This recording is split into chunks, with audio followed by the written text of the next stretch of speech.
नाही आमच्या समोर आहे.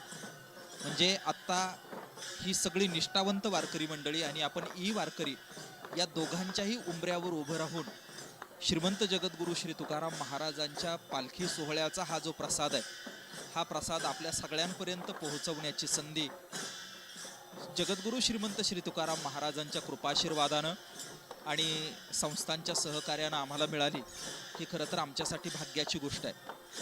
अखंड महाराष्ट्रभरातून वेगवेगळ्या क्षेत्रातली मंडळी या पालखी सोहळ्यामध्ये सहभागी होत असतात. वारकरी असणारी मंडळी जशी सहभागी होतात तशी वारकरी नसणारी मंडळी सुद्धा सहभागी होत राहतात. विविध सामाजिक, सांस्कृतिक, राजकीय क्षेत्रातली मंडळी जी आहे ही मंडळी याच्यामध्ये सहभागी होतात. विविध राजकीय मंडळी, आमदार, खासदार, मंत्री महोदय मंडळी ही सगळी मंडळी याच्यामध्ये सहभागी होतात आणि हा तुकाराम महाराजांच्या पायाजवळ असणाऱ्या अबीर बुक्क्याचा वास घेऊन आपल्या क्षेत्रामध्ये जाऊन आपलं काम अत्यंत नेटनेटकेपणानं तुकाराम महाराजांच्या आशीर्वादानं करत राहतात. थोड्याच वेळामध्ये मानाच्या काही दिंड्या आणि तो सगळा जो इथला जो पारमार्थिक सोपास्कार आहे तो संपन्न होईल. विविध क्षेत्रातली मान्यवर मंडळी या ठिकाणी येत आहेत. श्रीमंत जगद्गुरु श्री तुकाराम महाराजांचं प्रस्थान सोहळा संपन्न होत असताना महाराष्ट्र शासनाचे विविध मान्यवर मंत्री महोदय हेही या ठिकाणी असणार आहे. इतर वेळी परमार्थाच्या रगाड्यामध्ये, प्रपंचाच्या रगाड्यामध्ये मनमोकळा श्वास ज्या मायमाऊल्यांना घेता येत नाही, अशा मायमाऊल्या सुद्धा या माध्यमामध्ये, पालखी सोहळ्यामध्ये, वारीमध्ये नाचत गात, फुगड्या खेळत खूप आनंदानं हा सगळाची सगळा सोहळा संपन्न करत असतात.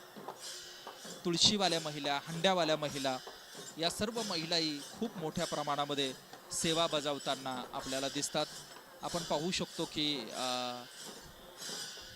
काही लोकप्रतिनिधी महिला या ठिकाणी हा सगळाच्या सगळा सोहळ्याचा आनंद घेताना दिसत आहेत. देऊळवाड्याचा हा परिसर आहे अत्यंत भक्तिभावानं आणि खूप तालात स्वरामध्ये ज्ञानोबा तुकाराम, ज्ञानोबा तुकाराम, जय जय राम कृष्ण हरी, जय जय राम कृष्ण हरी, विठोबा रखुमाई.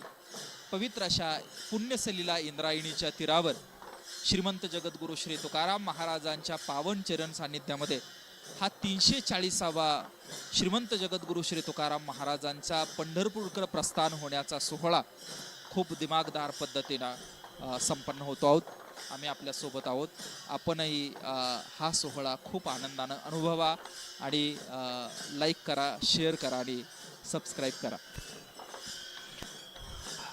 आपल्या समोर स्क्रीनवर हे जे सगळे वारकरी दिसतात ना, बघा की स्क्रीनवर आपण आपले डोळे एकदम स्थिर ठेवणं. दोन्ही बाजूला एक 4-5 रांगा आहेत, मध्ये मृदंग वाजवणारे वारकरी आहेत. काही वारकऱ्यांनी डोक्यावर फेटा घेतला आहे, काही वारकऱ्यांनी